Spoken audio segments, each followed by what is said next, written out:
going? Hey, everybody, welcome to House 6, our movie podcast about movies and our continuing journey through the best pictures of all of Academy Award history. And our animals have come out. It's rolling Mine's around looking back at there. spooks. It's freaking I me know, out. he's looking at some ghosts. All right, so this time we watched Gentleman's Agreement from 1947. So, do you guys have 3 words? We can't hear Thomas. 1947. Yes, that's what I said. I was paying attention. Roll back the clip.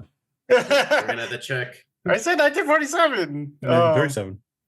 Oh, did I? I don't know.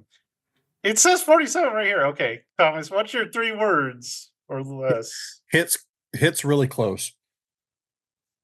Michael. She wants him. Real bad.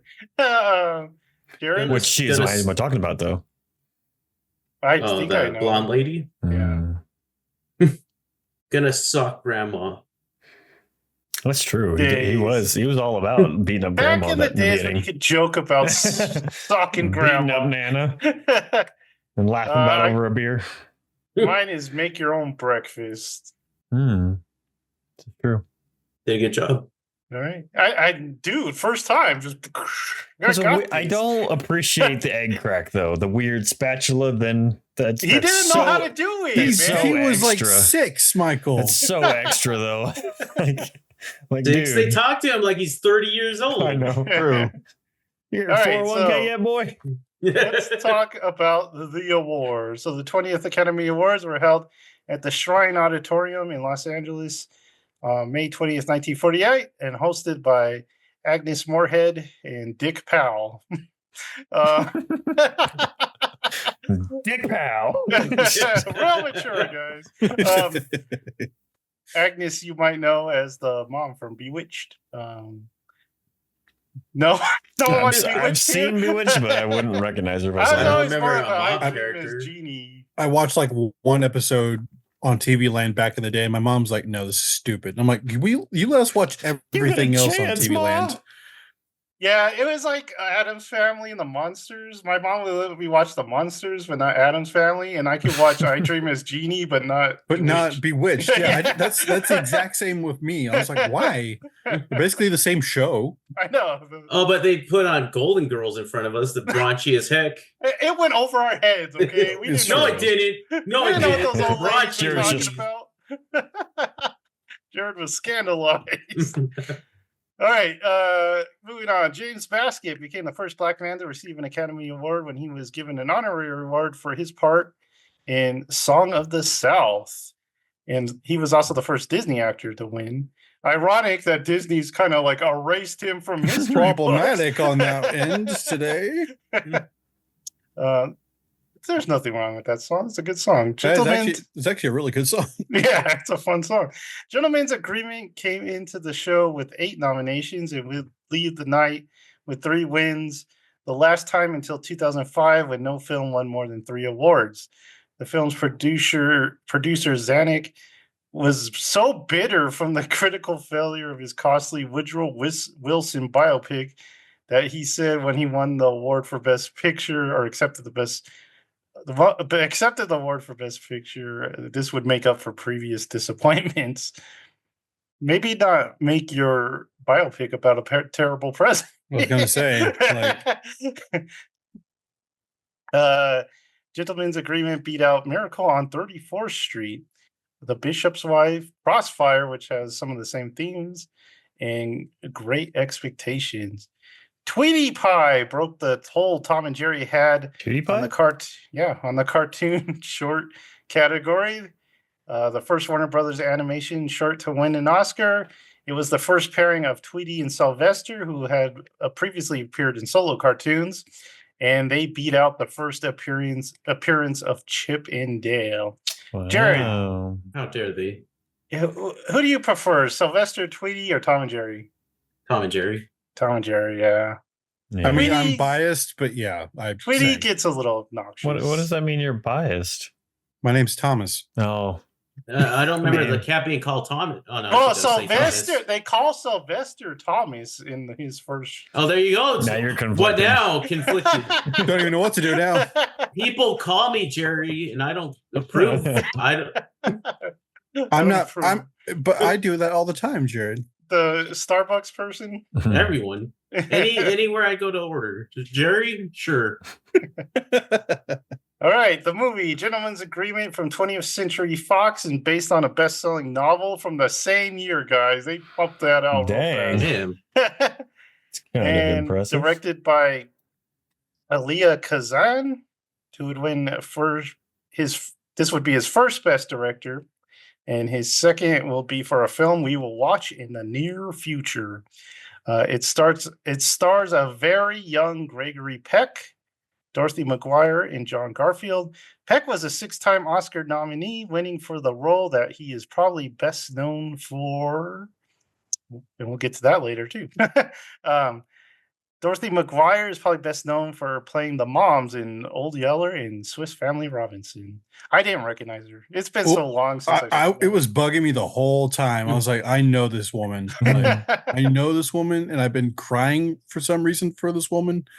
It's like, oh, Old Yeller. That's why. I don't. It's been so long since I've seen Swiss Family Robinson. I didn't really notice her. John Garfield was nominated for 2 Oscars before being accused of being a communist and dying of a heart attack at age 39. Dean Stockwell, who played young Tommy Green, probably best known for playing Al on Quantum Leap and voicing Tim Drake in the Batman Beyond movie. Gentleman's Agreement was controversial in its day. The producer Zanuck wanted to adapt the story after he was denied membership at the Los Angeles County Country Club after he was falsely believed to be Jewish. Jewish movie executives tried to persuade him not to make the movie as they thought it might stir backlash. And Gregory Peck was told by his agent not to take the role because it might end his career. Despite this, the film was a critical and box office success and has been preserved by the Library of Congress. So, before we get into the plot, we usually talk about the main characters. Gregory Peck, very young, man. He looks so young because I'm so used to him in Mockingbird that. Although he has the same voice, though. It's weird. Oh my gosh. Yeah. I didn't realize that was him. Huh. He's not wearing the glasses. That's Yeah. why. Or like, doesn't he have facial hair in that? I can't remember. No, he's very like in To Kill a Mockingbird, he looks like a very large man. He just looks like an ordinary guy here. Yeah. So what do you think of his performance in this one? Who? The proof?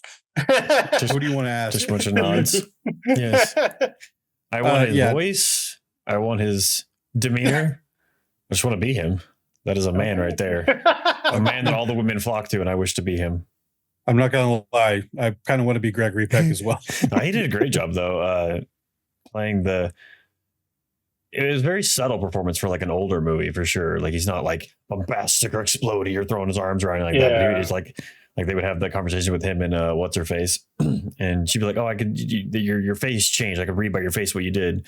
And he like actually did well putting that across as he's talking to her. He's like, frowning, whatever he needed to do to show his whatever he kept saying, somberness, whatever. But no, I thought he did a great job. Yeah, he kind of had his choice of the ladies. You picked the first one. And then what do you think of this? Was a tough part of the main Dorothy McGuire. I forget what was her name. I do not remember. I watched it today, and I do not remember her name. What was her name? Who is she in the movie? The main girl. Isn't it like Kathy or something? Kathy Lewis, I think it is, or something like that. She had a tough part to play. She's the niece of the magazine editor. How did you think she did? Because she's not very likable, but I would have gone with the blonde. I would have gone with Anne. I remember Anne, but not Kathy. I liked her a lot more, to be honest with you. I thought she was a bit more honest, but Kathy I think it was just the character, because it's just like, you get it through your head. He's just Jewish now. She was very frustrating. Well, I mean, I will say it's a difficult part, but I understand, like, because she there's parts of it that you want to come off as sympathetic, but also try to get the point across about that she's also being prejudiced, and so I think she did well. I wouldn't have chose her. I would have chosen Anne. And she's interesting because you get the beginning where it's very much like like he keeps taking all the hard choices, which is interesting, which she's taking all the easy choices. Like, oh, I just, I didn't laugh at the joke. Just don't tell anyone. I didn't tell anyone about the joke. I didn't do anything like that. But like, I thought she did a great job. And it does, like Thomas said, kind of point that the sympathetic, like you feel bad for her, not really sorry for her in the sense of, because she doesn't understand until later on in the movie. But I thought she did a great part. It's a very, very interesting, probably one of the most interesting characters for me in the story of just her like trying to deal with that, and that idea of like, oh no, but no, I'm being this good person, but we're just not going to talk about it in Connecticut or wherever they are. Like it was very interesting dynamic she had to deal with, and a very real character too. Jared, any thoughts on her, or did you already say? I can't. Kind of already said. Okay, just that part where like she was like, I was fine with her until she's like, the kid starts crying. She's like, don't worry. You don't have to worry about that. You're not Jewish. And I was like, whoa. Okay, and then our last star was John Garfield, who played Dave. I did not think we'd actually get to see Dave because he just keeps talking about him. But then he shows up. I think he was like in love with Dave. Yeah, well, I thought Kathy was in love with Dave, or Dave was in love with Kathy for a bit. Yeah, no, Anne. I thought him and Anne kind of had a thing. I think that was going on. I think there was a thing going on, but at that last scene, I was just like, "Whoa, hold on, are they going to get together? What's going on?" Back when he gets that phone call from Dave, and he's like, "Dave's coming." He runs in the shower. He's getting all beautiful. I was like, "Man." His son comes in. What about Dave? Dave's the best. Just wait. He had that kind of transatlantic accent going on. I think I actually like Dave more than the main guy in this movie. Even you like Dave. Dave's the best. What can I say? He's the best. He's got that charm. All right, shall we move on to the plot? 20th Century Fox shows up. Good old drum roll. And it starts off with father and son. So his name, he starts off with his name Skylar, which is actually his middle name, but he changes it for the plot. So him and his kid Tommy, they're walking around New York, and Tommy's like, "This is amazing. Have you ever been here before?" And he's like, "Yeah, I came once." And they live in California, right? So he's like, "Are we just gonna move out here?" It's like, "Yeah." His kid's very like wants to know everything, asking him all these questions. He's like, "Hey, are you ever gonna marry again? Get married again?" I'd like to.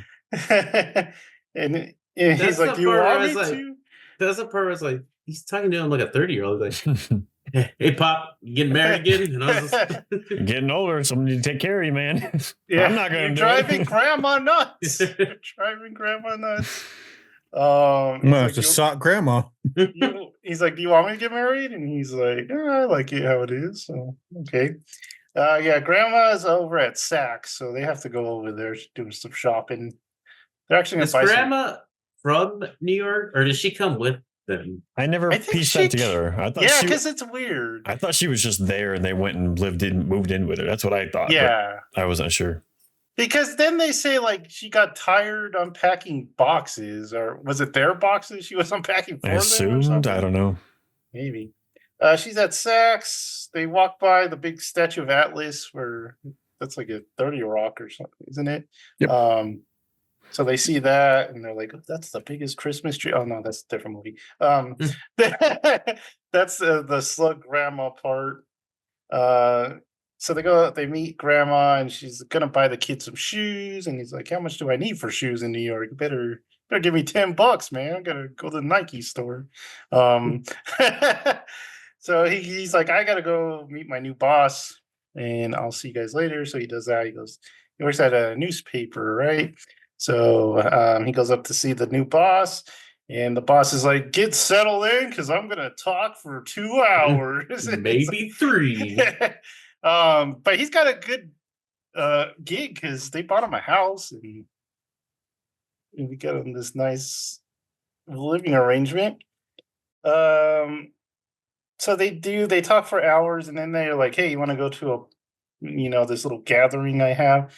It looks like dinner. Wikipedia called it a lunch. I think Wikipedia was wrong. That was not lunch. Yeah, pretty sure that was a dinner. So they go, and he's like, "I got girls there, so you should come." He says it that way, but one of the girls is his This is niece. me. Like, Dude, he's the best boss. A house, a girl. What the I know. heck? Here, have everything. I will sit for 2 hours listening to your plan. Yeah, so they go to that party, and they talk about Skylar's name and how was it like his mom's name or something like that. And so she's there. He meets Kathy, right? And they start talking, and he's like, I'm gonna do a series on anti-Semitism. And she's like, "Hey, that was my idea." And we find out later it really was her idea. And I guess she told her uncle. And the uncle is really into this idea, man. He's all for it. So they kind of hit it off at this dinner. It's kind of, they kind of sparkle each other's eyes. And then it's breakfast time, and this is where he's getting ready for the day, and he tells his kid, "You make breakfast because I gotta go." And the kid makes some eggs. I was impressed. I thought he'd be like, "I don't know what to do." Michael's expecting him to one hand. I thought he was going to always- set a fire to the place because he's looking at the stove like, what do I? Yeah, they never cook. He never turns on the oven. Just He's like, "How do I get a Pop-Tart out of this?" it was like a cast iron skillet too. Yeah, I I was like, know. dang. And he's like holding it. I'm like, "That's gonna burn your hand." The kid asked him, because he mentioned his series he's gonna do, and he's not too excited at first. He doesn't really want to do it. And the kid's like, "Hey, what are Jews?" Because he doesn't know what they're talking about, and so he's got to kind of explain it to him. And when him and the mom are talking about this exchange, he's like, I better do this column or this story because I had to explain it to my kids, so maybe we won't have to explain it in the future. He thought it was going to be doomed before he even started because he wasn't really into it. And then he goes and has dinner with the niece again. And they really hit it off there. Like, you want to get married? Sure. Okay. Yeah. Yeah. I wish that was that easy. I know. Don't you? wait, is this the scene where he's like, "Hey, do you like anyone? Are you in love?" Yeah. And she's like, "Yeah." And then You. she's like, "Are you?" And he's like, "No, I don't feel anything," or something like that. And she's like, "Okay." She was divorced, Mhm. which was controversial. Another controversy for the movie. They have a dance, and it's a tough start. So we move on a little bit. It's a tough start for him. He can't really figure out the angle he wants to do with this. He asked the boss, "Give me some stats and stuff." The boss is like, "I don't want stats. I want a story." So he's trying He's to figure out. offended by stats. He's like, "What?" I know. So he's he can't really figure it out. The mom has some kind of attack, like a mini heart attack. It's not a heart attack, but Like a stroke almost. yeah, so she gets this pain at night. I guess that was the make your own breakfast. I skipped ahead. But the doctor comes in and checks on her, and she's got like an angina, and it's not too serious. She just gotta take it easy.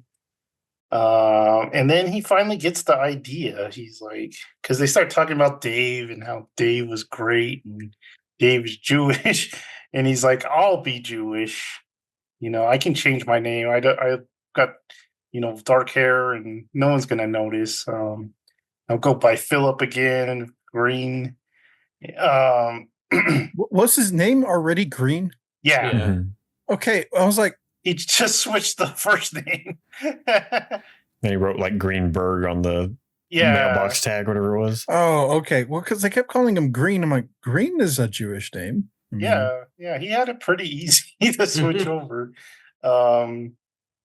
Kathy comes over and he's like all excited to tell her what it was or what the angle is, and she's like, be Jewish. This is another moment where Kathy's like a little Yeah, she's like, I'm gonna be Jewish, or she's like, just tell me, I won't be offended, like I won't get nervous or anything like that. And he's like, I'm gonna be Jewish, and she's like, oh, and she gets all of those.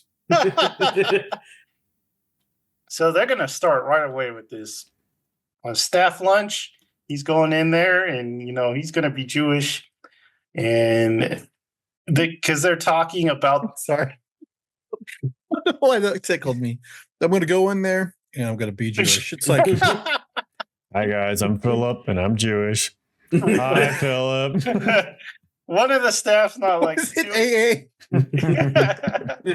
One of the staff's not really into it. I don't remember what he is, but he's kind of the business guy or something. And he's like, we probably shouldn't do this. And he's Jewish. That guy. Oh, is it that guy? Yeah, he's like, he didn't want to do it. Yeah, well, like that's a common thing about like with all the other Jewish characters. It's like, I wouldn't do that if I were you. Yeah, we can just pretend and go with the flow. And Anne's Jewish too, right? Is she Jewish? Yeah, I believe so. And then we find out later, I think. So they have the meeting, and it ends with the like, I'm Jewish. And it just kind of everyone's all quiet, and that's how it ends. He gets a secretary, and she's Jewish too. Jewish secretary, yeah, but she has a European name, so she can kind of hide it. We get another part. Said a lot of terms you cannot say today. I was just like, whoa. She was free willing with those words. He's like, even when I call myself that sometimes, I'm just like, I mean, that was a very uncomfortable scene. It's like, oh. I mean, I've done the same thing. I'm just like, I wouldn't go spelling it out like that for somebody I just met, though. So the doctor comes back to check on the grandma, and he's like, you should probably see a specialist, and I got some names. And this is like Philip's first, he gets this idea because he's like, oh, why don't you recommend this Jewish doctor? And he's like, And then he's like, what does he say? He's like, I like to keep it within the temple or something. I don't remember. Yeah. And the doctor's like, oh, I gotta go. That's fine. So, and then the next part is with the mailbox, like Michael was saying, where he sees his name and he's like, I'm gonna put Greenberg on here, and the janitors are like, yeah, you can't do that. It's against the rule. You can't, right? Leave it. You can't write a Jewish name on there, and he's all confused. They have dinner. I don't remember what happens in dinner at this part. But the boss talks about hiring practices within the paper. He's like, why don't we have enough Jewish people hired here? And he's like, what's wrong with us? So they want to change the hiring practice. And then we get the uneasy word scene like we were already talking about with the secretary. He meets the fashion editor who like kind of likes him right off the bat. She's like, hey, man. So let's go have lunch. Even the typist guy, like who's in charge of like the printing, whatever, they have the glasses, even he's just like, hey, what's up? And Gregory Peck's like, she's like, hey, come to dinner at my house. And he's like, can I bring my girl? And she's like, oh darn it. I guess. Look at the Anne's party. While there, he talks about, she's like, hey, is it serious? Is there like a chance? And he's like, yeah, we're gonna get married pretty soon. That was like the first part, like I'm like, whoa, did I miss something? So she's like, "Hey, before you get married, should you meet the family?" He's like, "Oh no, gotta meet the family." It's good advice. You don't want to just get married. Then they have an argument. So after the party, him and Kathy have like their first big argument because she's like, "Oh, I didn't, I told my family, but I didn't tell them what you're doing. I didn't tell them you're Jewish or anything." He's like, "Why not?" And they kind of argue about this. It's because you're not. Yeah. And then Dave, we get introduced to good old Dave. He called, like Jared said, he jumps in the shower right away to smell good for Dave. Dave is like his old army buddy, right? Yeah. So Dave is out Were they in New childhood York. friends too? Yeah. Oh, yeah, that's because right, he that's right. mentions that they They grew played up together. football or something like that together. And Dave is out in New York looking for a house and a job for his family. So he takes him to dinner, and while they're there, there's this weird guy. He's like drunk or something. He like bumps into Dave. And he's like, "I don't like officers." And he's like, "What's your name?" And he tells him, and he's like even more mad because he doesn't like officers or Jews. So Dave like jumps up ready to fight him, and then they're like, "Oh." Luckily, the guy with the guy cools him off and takes him away. The main Like, you character idiot. didn't look like he was gonna help I don't do the fight. He's just like, I want a clean fight, guys. Ready? Go. Touch gloves. I gotta write about this. Make it good. Touch. So they go back to or eventually they go to the family home where Kathy's from and all her family. I think it's in Connecticut or New Jersey. I can't remember, but they have to travel. They go by train. Starts with a D, and I do not remember the names. Like Devon, something like that. Yeah, something like that. So, and they really filmed there. So they went, and her family, they all kind of like Phil. He's like, "Ooh, he's handsome." What was that one woman? She's like, "Oh, I climb in the mud to see if there's another one." I'm just like, what? That desperate lady. Yeah. Like, Her sister's there too. I think it's her house, and They look strikingly familiar too. I was like, her sister, yeah, like reminded me of somebody and is also extremely attractive. I was just like, "Hello, how are you?" So they're kind of. well, she's 90. I'd say she's probably reaching 100 now. So Need those time machines. But so was Gregory Peck, and I mean, come on.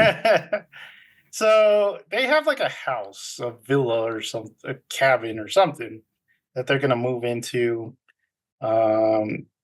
They talk about their honeymoon, and he's like, "I want to go here. We want to go here," and they're like, because they're talking to like Dave and Ann, right? And they're like, "You don't want to go there because it's restricted." He's like, "What?" And he's like, and he sees this kind of like another test. He's like, "I'm gonna go, and I'm gonna like make them restrict me." And they're like, and Dave's like, "Okay, let him go." Oh, that is funny because Kathy's like, "Don't," and he's like, "No, he must do this." Yeah.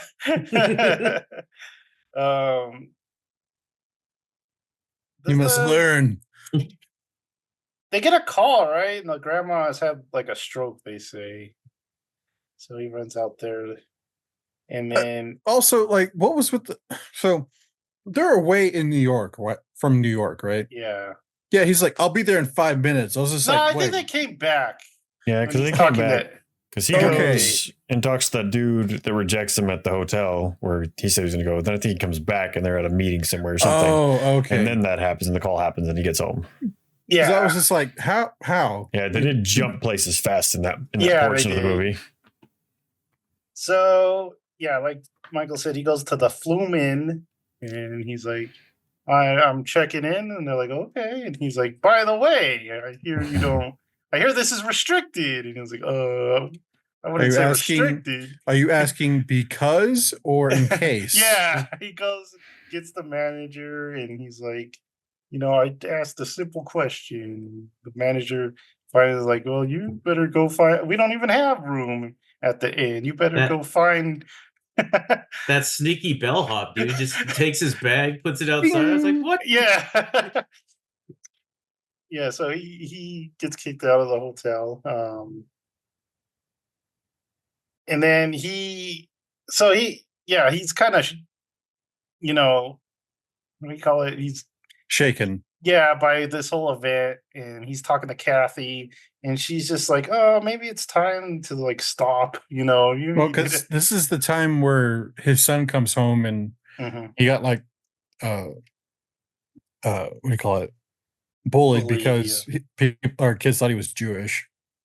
Yeah, and before that, they have an argument, and he's like, "Do you actually believe in this stuff?" And she's like, "I had the idea for it."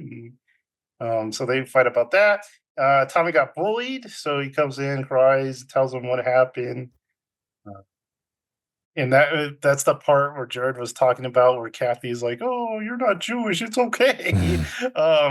And this really makes Gregory Peck's character angry when she acts like that. And she's like, "You've changed," and that's never good to hear. So You're not the man I met. You guys met like a month ago. I was about to say, you're not the man I met 5 days Last ago. Thursday. So they break it up, and he gets into bed in his jammies, and Anne and Dave are all Just excited to him go in out. bed. Listening David- to emo records on his vinyl. Dave and Anne are all, buddy, ready for some time out, and he's like all sad in bed, and they can't get him up. And Dave talks to him. He's like, "What happened, big guy?" What happened, champ? What's going on? What's going on, buddy? So the article's done. Oh, Dave, why can't Kathy be more like you? The article's done, and Gregory Peck's just like, he's had it. He's ready to go back to California. So he's like, get this typed up, print it, send it out. This is funny because the secretary starts reading it because she's going to write it up, and she's like, "You're a Christian." Mother ever, I knew it. Like I said, he wants to go back to California, and they have dinner at Anne's, and Anne's like, she's like, you should be mine. And he's like, "Are you proposing?" And she's like, "Yeah." And I thought, well, I'll say it after. Meanwhile, Dave and Kathy meet at the restaurant, and Kathy kind of tells him why she thought of the idea. And it was because they were at a party once, and there was this guy, and he was saying bad stuff, or he told a bad joke, right? But all her friends, they didn't say anything. They were just quiet. No one said anything, and that made her mad because she thought they should have said something. Well, I did like that. He's like, "Did you?" Yeah. So she kind of feels so this all comes from guilt because she didn't say anything at this party. And yeah, Dave said, "What did you do?" And we go back to Phil's house, and he's talking to his mom because his mom's reading the paper. She's very proud of him and said the dad would be proud of him too. He's like, "Thank you." And then Dave comes in, and he's like, he goes to the phone, and he calls his wife, and he's like, "Bring down the kids." No, he calls the job, right? And he's like, "I'm taking the job." Because he has a house. So they have a house, and find out he's gonna live at Kathy's cabin, and she's gonna move in with her sister so she can watch them, so she can protect them. It's kind of funny. And then it ends with Phil going back, and Kathy opens her apartment door, and they look at each other, and then they go in the apartment. Close it off into darkness. And it ends. You missed What the are part they where, like, doing? Dave stands in front of the mom all weird for like 2 minutes. Because like Phil runs off to go to Kathy, and Dave just stands in front of the mom, just like looks I at her. remember that. I don't remember that I was- either. I was like, what is he doing? Is he gonna talk to her? But he never talks. And then it just goes to the next scene. He's like, before I go, I gotta sock you one. I promise, Phil.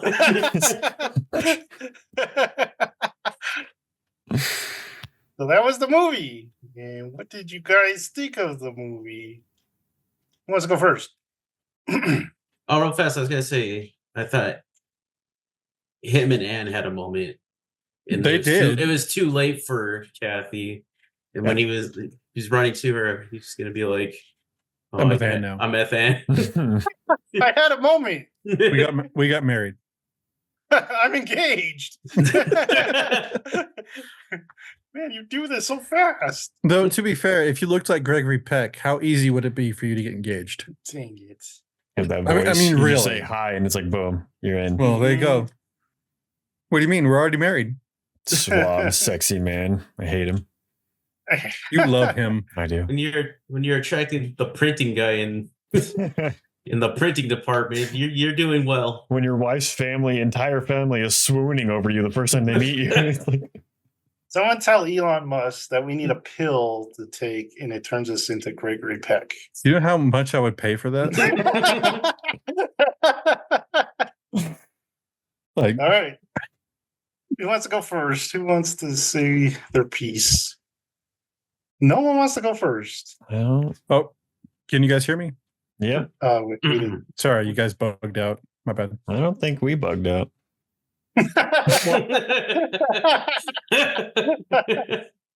Sorry. I'll go first. Because I've got to be a little more down than I think everyone else is. I like the performances, but the story-wise, it seemed a little too like they didn't know how to Wrap it up. execute what they were going for, I guess. It was very like tell us everything and not show us anything. So like most of his conflicts come from basically him saying, I'm Jewish, yelling it out loud, and everyone's like, oh no.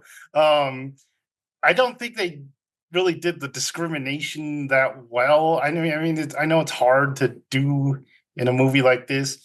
I know critics now think it's kind of tame for what it's going for, and I would agree with that.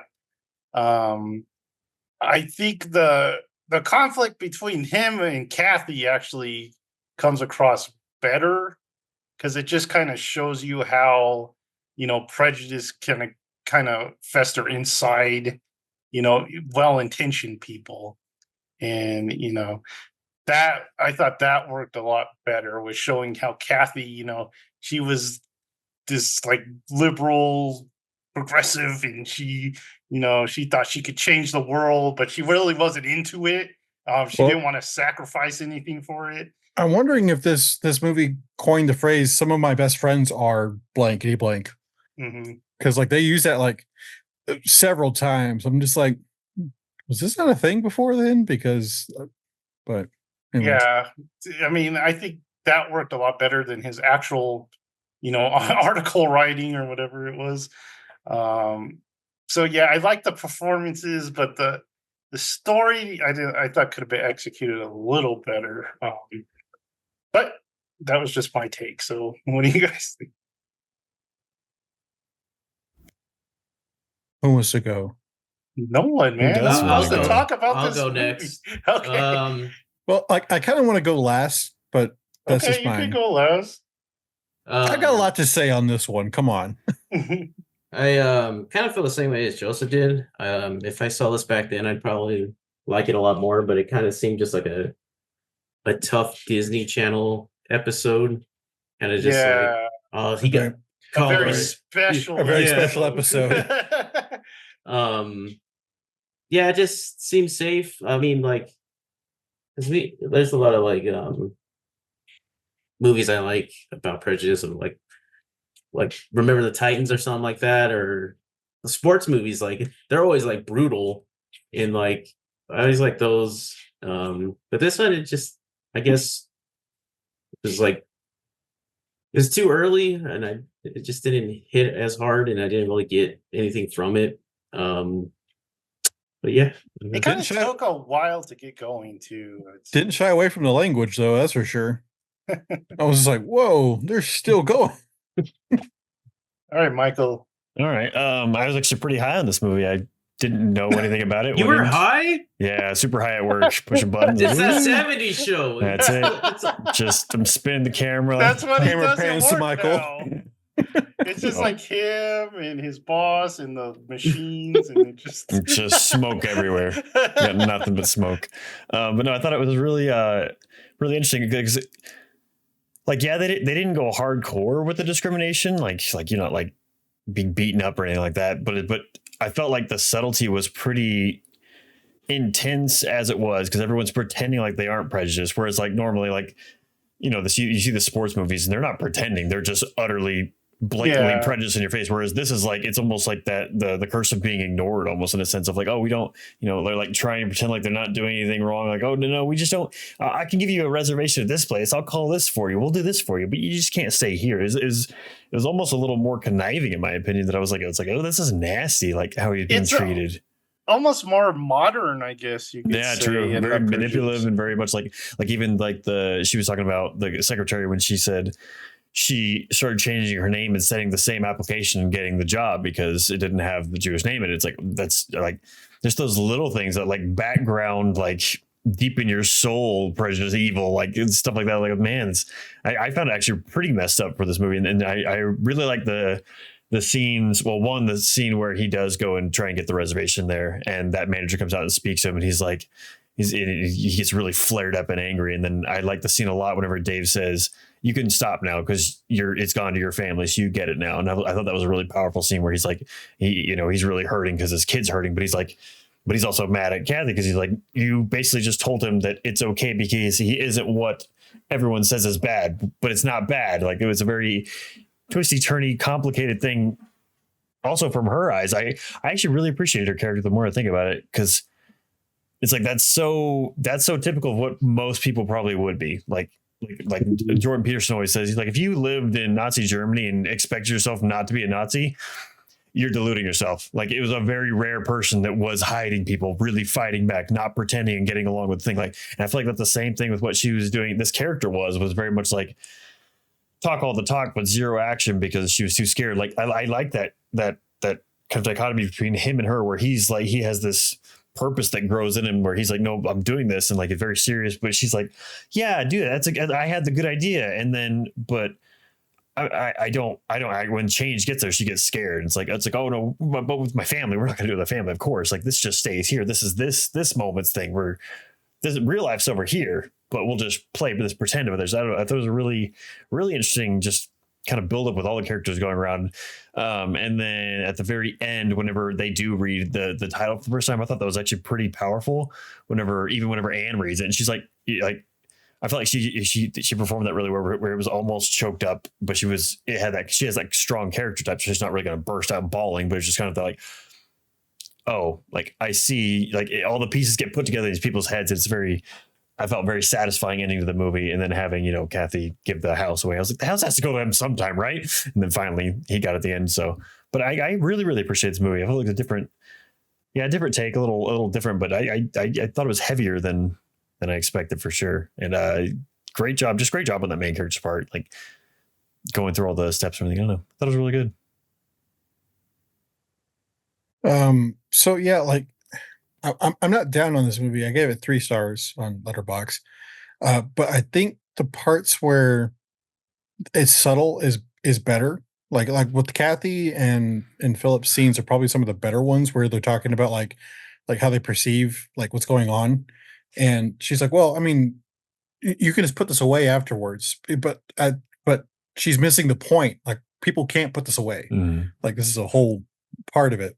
And there's that one scene with that Jewish doctor where he's an atheist and he doesn't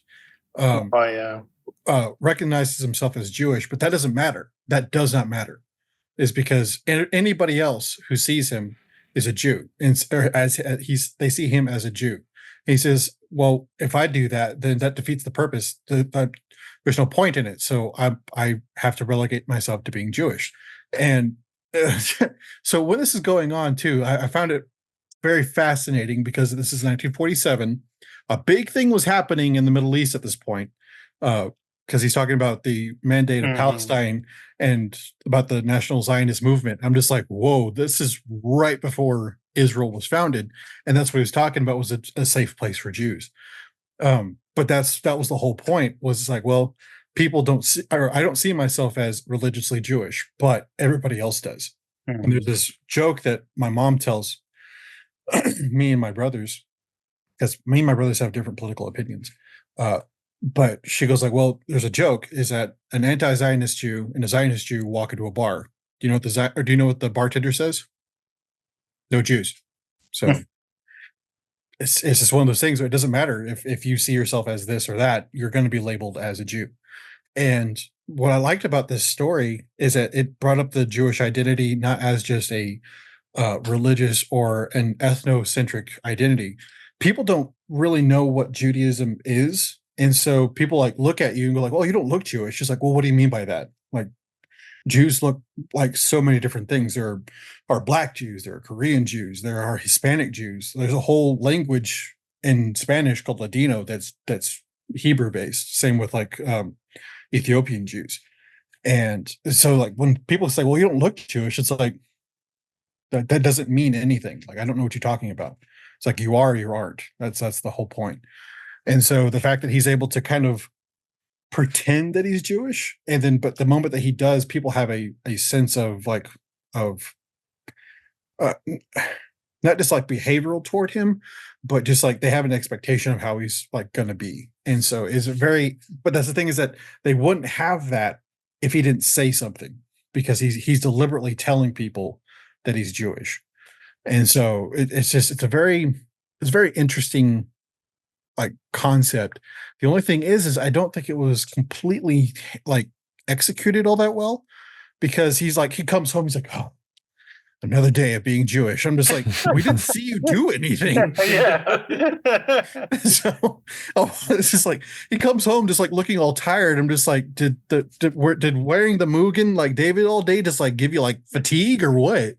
And so, and that's the thing too, is that I've handled my own set of anti-Semitism like very recently. Like I told Jared, I think I told you, Michael, too, was that I got denied like 2 or 3 dates because I said I was Jewish, and they're like, "Oh, I don't deal with that." I'm just like, okay, nice to know, man or woman, appreciate it. So, but I'm just saying some of those typesetters, man.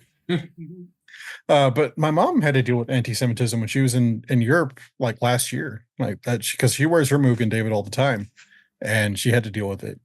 And it's just one of those things where, like, if she wasn't wearing it, you wouldn't have known. But the fact that you wear that identifying mark, people have this automatic like response to you. And so, but yeah, I like the concept of this movie. I just don't think it was completely handled well. Honestly, I think Bishop's Wife is a better movie, but I liked Cary Grant. But yeah, Gregory Peck is great in this, and honestly, like I said, like the dynamics between him and Kathy, even though I like Anne better, I do like Anne. I think she's a better person. The dynamic between him and Kathy was very interesting, because everything was coming from Kathy was like a guilt. Everything that she was trying to excuse was because of her guilt. And so, yeah, very, very fascinating movie. So, sorry, I had a lot to say about this one. So, yeah. Interesting. Better than not having a lot to say, like some of the other ones we have had. Next time we'll be back with 1948's version of Hamlet. So get ready for that. 1948's version of The Lion King. So get ready now. I think The Lion King is the only version of Hamlet I've seen. Oh. Really? I think so. Did you watch that one with Denzel? Oh yeah, Denzel Washington. Oh, no, yeah. that was Macbeth. Yeah, that's Macbeth. I was like, what's that? Yeah. Hamlet. This one's with Laurence Olivier, right? Yeah. It's a good one. I'm trying to think of the Hamlets I've seen. I've seen the weird German expressionist one. Have you seen the Mel Gibson one? I don't think I've seen Mel Gibson in Hamlet. His is good. Have you Kenneth seen Branagh's. Have you seen the Whitest Kids You Know? Hama. And Was Anthony Hopkins ever Hamlet? no, but David Tennant was. He did a good job. So All right. Old Dave. Any last words? Oh, good old Dave. Good old Dave. He's the best. But why? Just a great guy. You must have pulled him out of a frozen river at one point or something like that. All right. Any last words, guys? Nope. All right. We'll check you guys out next time. Like, subscribe, and notify yourself for even more good stuff. We will catch you next time.